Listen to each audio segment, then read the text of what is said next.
आज नशा मुक्ति के खिलाफ एक पद यात्रा निकाली गई, क्या कहना चाहेंगे? मैं कहना चाहूँगी ये पदयात्रा इसलिए निकाली गई कि इस बनारस को नशाबान से मुक्त कराया जाए।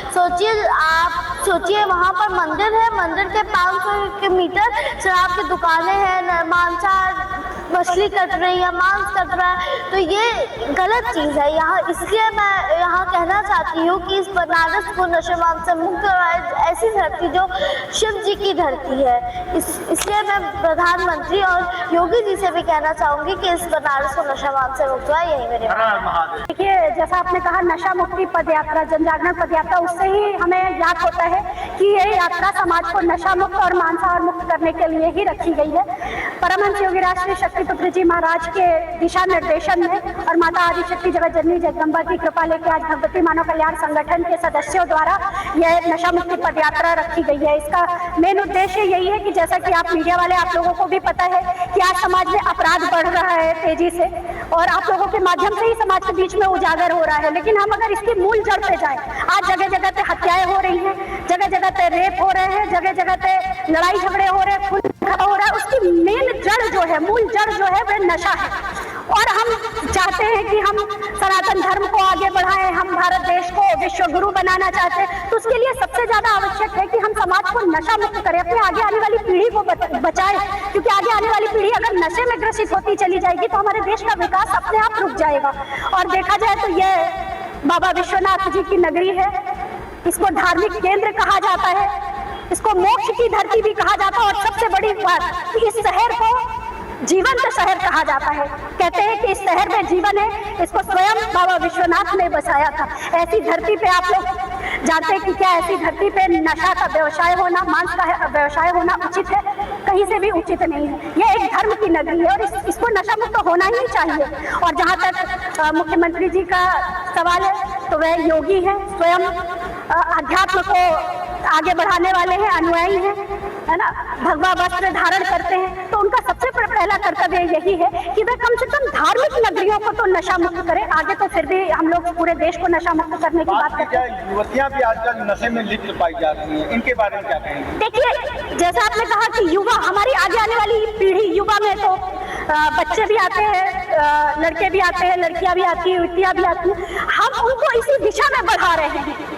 जब हम नशा परोसेंगे, हर व्यक्ति कहता है कि नहीं मेरा घर तो सुरक्षित है, मेरा परिवार नशा नहीं करता, मुझे समाज से क्या लेना देना, और इसलिए समाज में बढ़ती बुराइयों के खिलाफ लोग आवाज नहीं उठाना चाहते। लेकिन जब हमारे बच्चे, हमारी बच्चियां बाहर निकलेंगी, वो घर पे नशा नहीं हो रहा, लेकिन उसका पता नहीं किससे कैसी दोस्ती हो जाए, किससे कैसी संगत हो जाए और वो नशा करने लग जाए। तो हमारा कर्तव्य है कि हम पूरे क्षेत्र को नशा मुक्त करें। जब तक हम शराब की दुकानें नहीं बंद करेंगे, आप देखिए हमने मध्य प्रदेश में भी आवाज उठाई थी, भगवती मानव कल्याण संगठन के लगातार विरोध के बाद कई धार्मिक नगरियों को नशा मुक्त किया गया है। तो अगर वहां पर नशा मुक्त का कुछ कार्य आगे बढ़ सकता है, बिहार जैसा प्रदेश, वहां के मुख्यमंत्री तो उनका धर्म अध्यात्म से इतना लेना देना नहीं है, उन्होंने भगवा वस्त्र नहीं धारण, लेकिन बिहार को भी नशा मुक्त घोषित किया।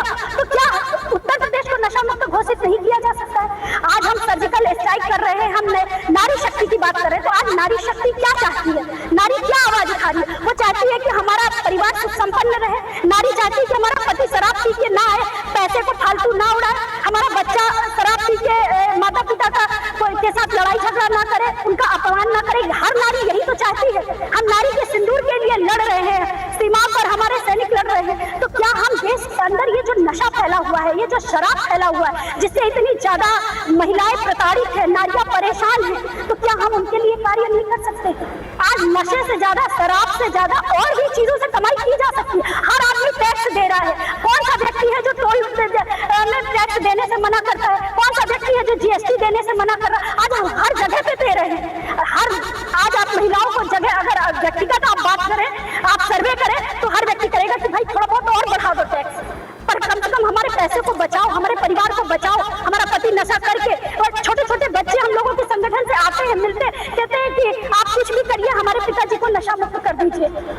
हमारे घर में हमारी बहन नशा कर रही है, हमारा भाई नशा कर रहा है, उसको नशा मुक्त कर दीजिए। छोटे छोटे बच्चों की आवाज उठ रही है, तो वो आवाज उनके पास तक क्यों नहीं जा रही है? जो वो संचालन कर रहे हैं, जिनको हम प्रजा का रक्षक कहा जा रहा है, जिनको हम कुर्सियों पर बिठा रहे हैं। बार बार यही निवेदन है, माननीय प्रधानमंत्री जी का भी ये क्षेत्र है और उनका भगवती मानव कल्याण संगठन ने हमेशा, जब भी देश हित में कोई कार्य हुआ है, भगवती मानव कल्याण संगठन ने हमेशा समर्थन किया है और मैं उनको विश्वास दिलाती हूँ कि भगवती मानव कल्याण संगठन सदैव समर्थन करेगा। आपको कभी भी आवश्यकता होगी, हमारे कार्यकर्ता हर युद्ध में, हर धर्म युद्ध में सबसे आगे खड़े होंगे।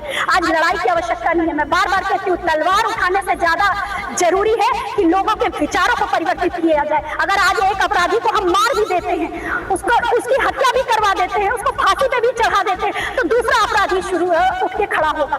अपराधियों को मारने से अपराध खत्म नहीं होगा। अपराध की जड़ को खत्म करना पड़ेगा, लोगों के विचारों को बदलना पड़ेगा, लोगों को चरित्रवान बनाना पड़ेगा, लोगों को नशा मुक्त बनाना पड़ेगा, मांसाहार मुक्त बनाना पड़ेगा। तभी आज हम समाज को विकास के मार्ग पे आगे ले जा पाएंगे। आज हमारा देश विश्व गुरु बन पाएगा।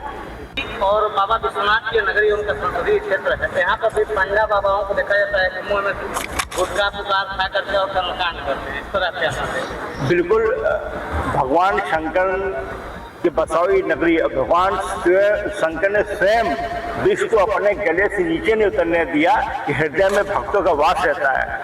तो उनका नशे से कोई लेना नहीं है, लेकिन उनके नाम पे किसी जमाने में, किसी मुगल राज्य में भांग धतूरा और नशा प्रारंभ हो गया था और आज तक वही चला आ रहा, परंपरा चली आ रही है और ये बड़ी दुखद है।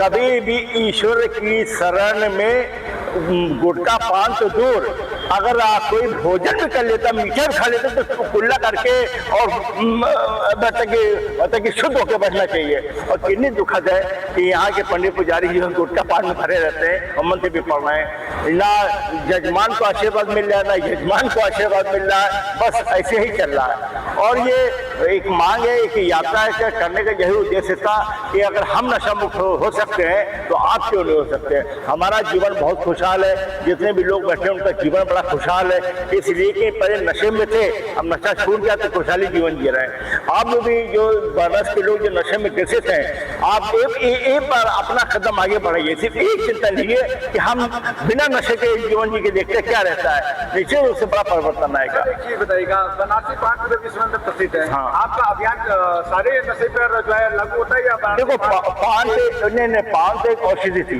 बहुत पहले पान एक औषधि थी, लेकिन पान में बस इसके बाद थोड़ा सा आगे बढ़े, फिर 365 नंबर, 464 नंबर, 72 नंबर, वो सब चलने लगे तो निश्चित रूप से वो ड्रग में आ गया।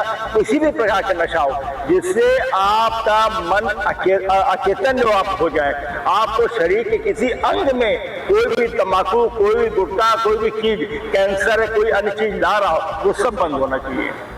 बहुत बहुत धन्यवाद। बनारसी पान को आयुर्वेद के रूप में भी प्रस्तुत किया जा सकता है। अगर प्रसिद्ध है तो उसमें बहुत सी ऐसी चीजें डाल के भी दी जा सकती है जो हमारे लिए हितकारी हो।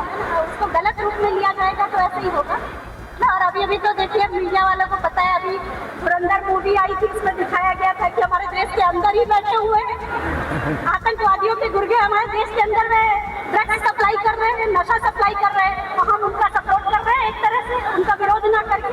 तो आज तो देश के अंदर सबसे बड़ी सर्जिकल स्ट्राइक देश के अंदर करने की आवश्यकता है। और आप लोगों के माध्यम से मैं बनारस के लोगों को एक कहना चाहूँगा, किसी का बच्चा, किसी का पति, किसी का भाई अगर नशे से परेशान है, आपको कोई डॉक्टर, कोई मंदिर, कोई स्थान नहीं मिल रहा है, तो पंच ज्योति शक्तिपीठ सिद्धाश्रम धाम, व्यवहारी तहसील, जिला शहडोल, मध्य प्रदेश में है। यहाँ पर आप 2 दिन रुकेंगे, आप पूर्णतः नशा मुक्त होकर घर वापस जाएंगे। तो वहाँ माता आदि शक्ति अखंड अनुष्ठान जो 30 वर्ष से लगातार चल रहा है, उसका प्रताप है, उसका आशीर्वाद है, गुड्डू जी का आशीर्वाद है, निश्चित रूप से आप नशा मुक्त हो जाएंगे। बहुत बहुत धन्यवाद। बहुत धन्यवाद। सभी का वहाँ पे निःशुल्क सारी व्यवस्थाएं दी जाती है, किसी प्रकार का कोई शुल्क नहीं। अगर बनारस के सदर पंडा पुजारी सिद्धाश्रम धाम पहुँच जाते हैं तो क्या सभी नशा मुक्त हो जाएंगे? निश्चित रूप से अगर बनारस के सभी पंडा पुजारी एक बार सिद्धाश्रम धाम 3 दिन के लिए पहुंच जाते हैं, मैं गारंटी कह सकता हूँ 100 में से 98 पंडा पुजारी नशा मुक्त होकर घर बनारस वापस आएंगे।